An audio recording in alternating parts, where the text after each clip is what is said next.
Cast our eyes skywards as Patrick Moore points out the treasures of the spring sky at night.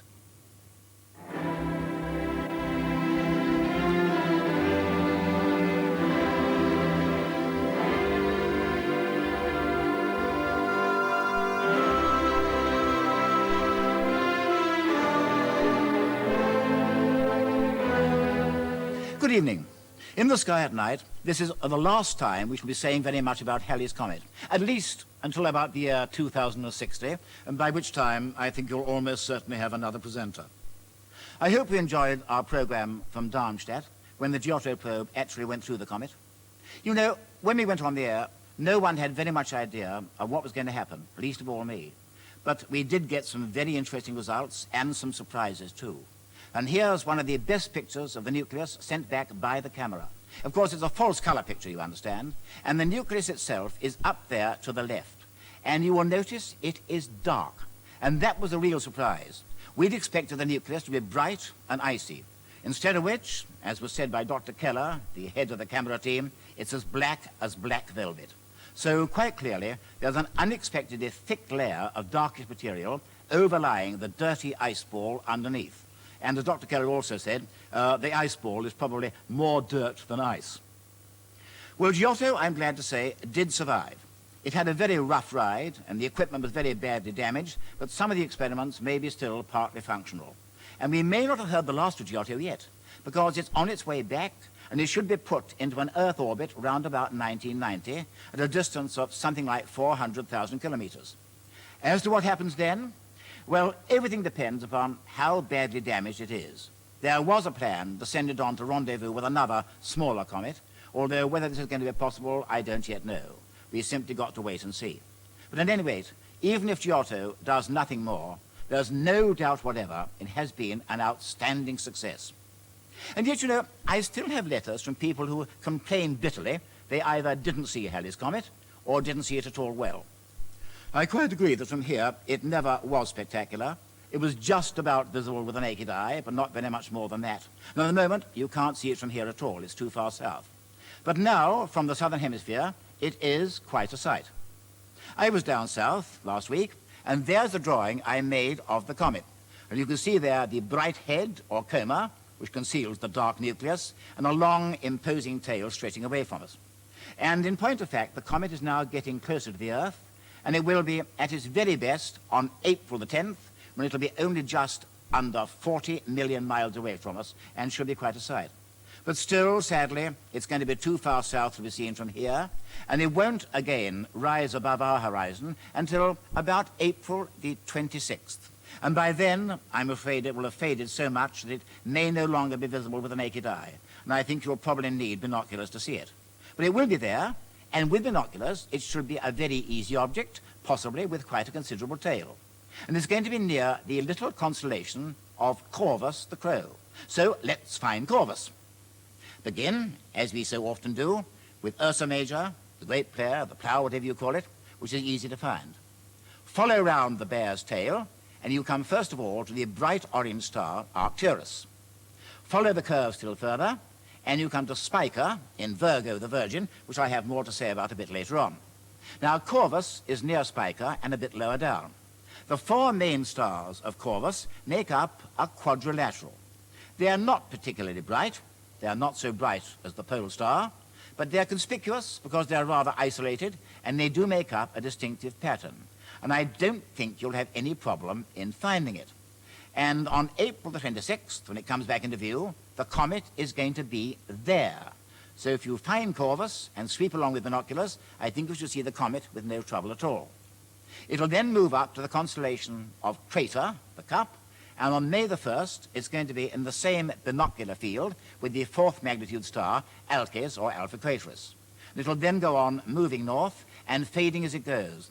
And in late May, the moon's going to become very obtrusive again, and I think that's going to be your last chance of seeing the comet with binoculars. After that, you'll need a telescope, and it's going to get steadily and quite quickly fainter and fainter as it moves away from the sun and away from the Earth.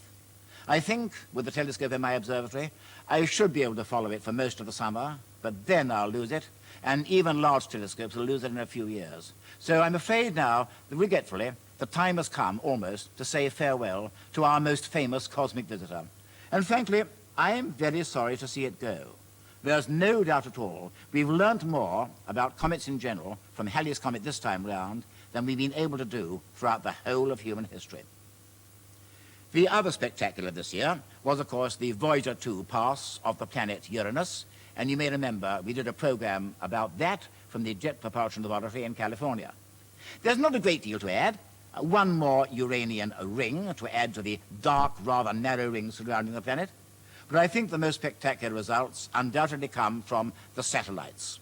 And above all, the innermost of the previously known satellites, which is called Miranda, a strange little world only about 300 miles across. And just look at that close-range Voyager picture, that strange chevron in the middle, and to the lower left, what looks almost like a racetrack. It's an amazingly varied world. As I remember saying at the time, you name it, Miranda's got it. And just look at those cliffs.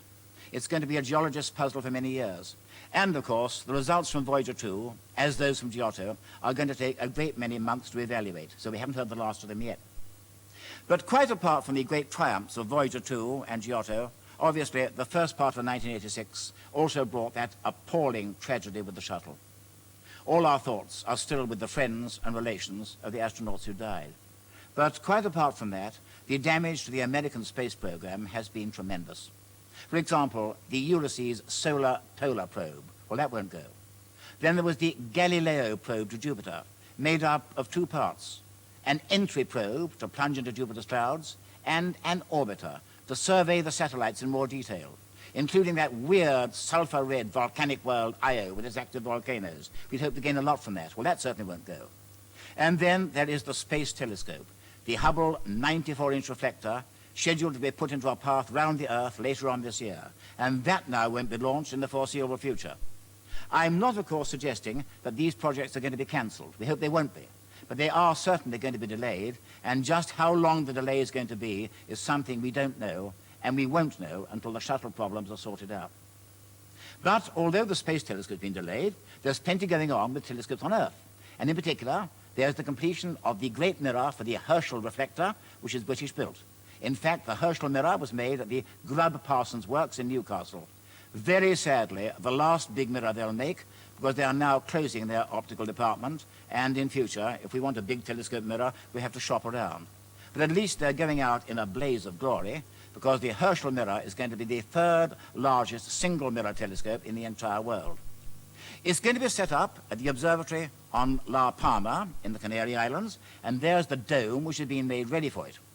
When we did our last program from La Palma, that dome hadn't been completed. Now it is, and it's waiting for the telescope. And already on La Palma, there is the INT, or Isaac Newton telescope, taken there from Herschel and given a new mirror.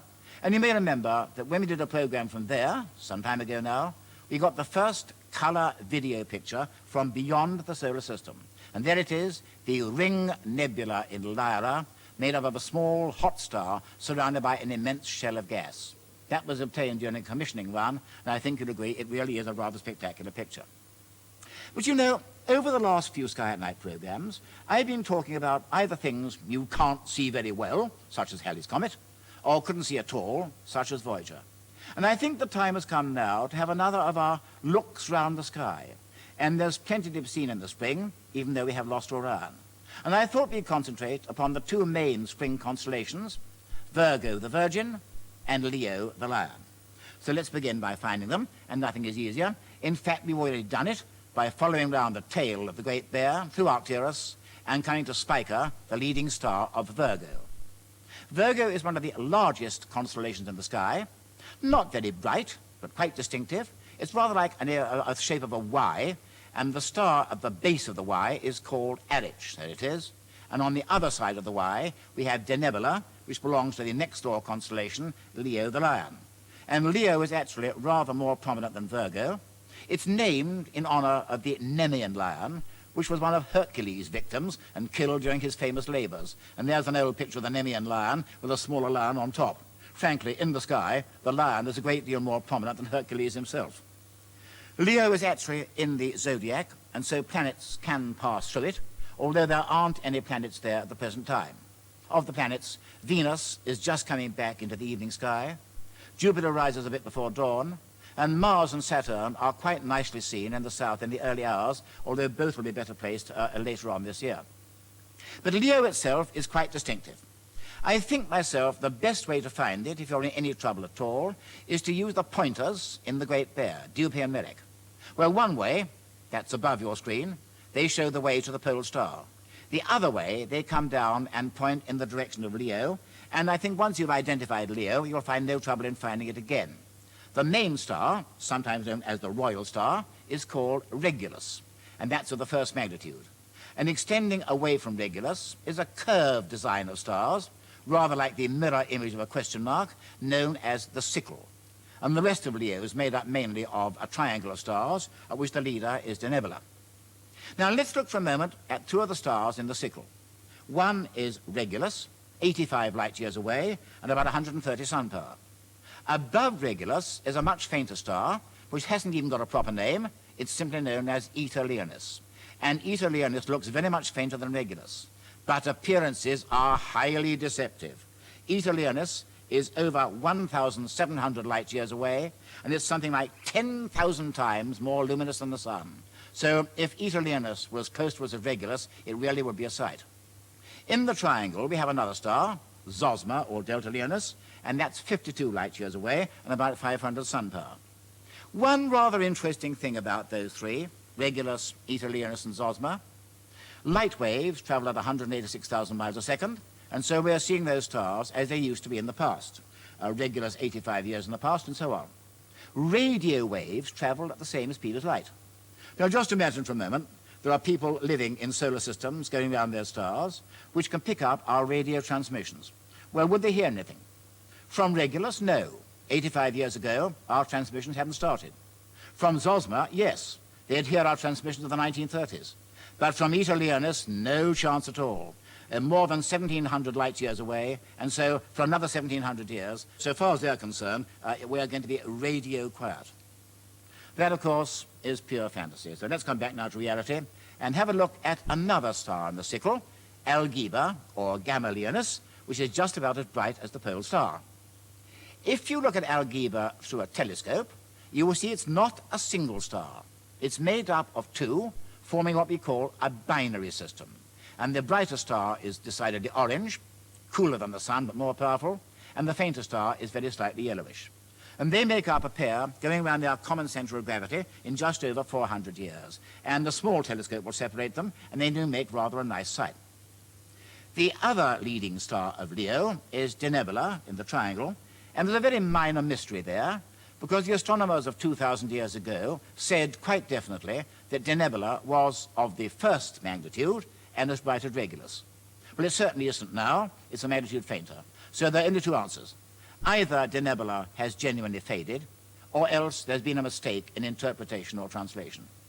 I don't myself think anything has happened to Denebola. It's a very stable kind of star, so probably there is an error in translation or interpretation. All the same, it is interesting, and it's not the only case. There are one or two other instances of stars which are now either considerably brighter or considerably fainter than the old astronomers said. As it's rather interesting. Now, Leo, as I say, is in the zodiac. There are several galaxies in Leo. Galaxies, remember, being independent star systems, usually many millions of light years away. We live in a galaxy, our Milky Way galaxy, containing 100,000 billion stars.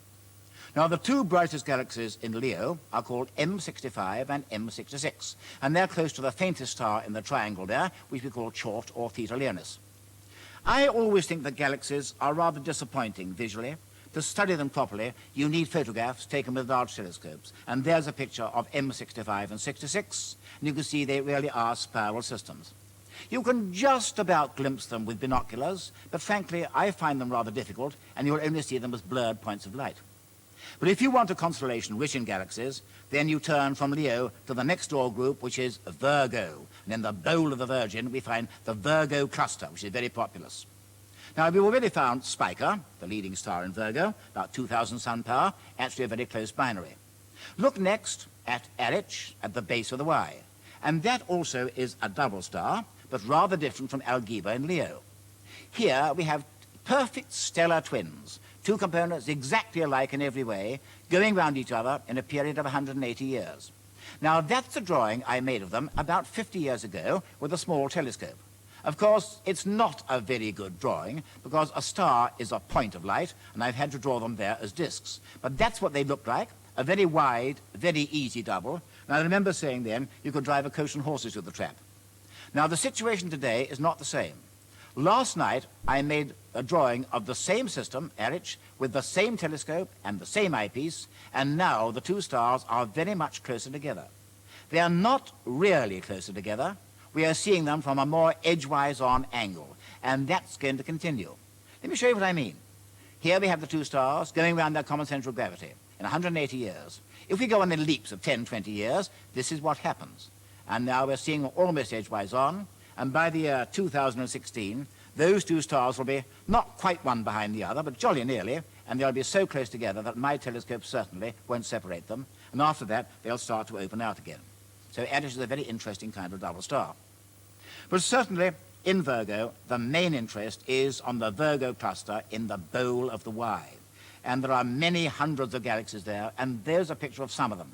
And many of those blurred dots you can see are not actually stars, but are galaxies, some of them containing 100,000 million suns, many of them larger and hotter than our own sun.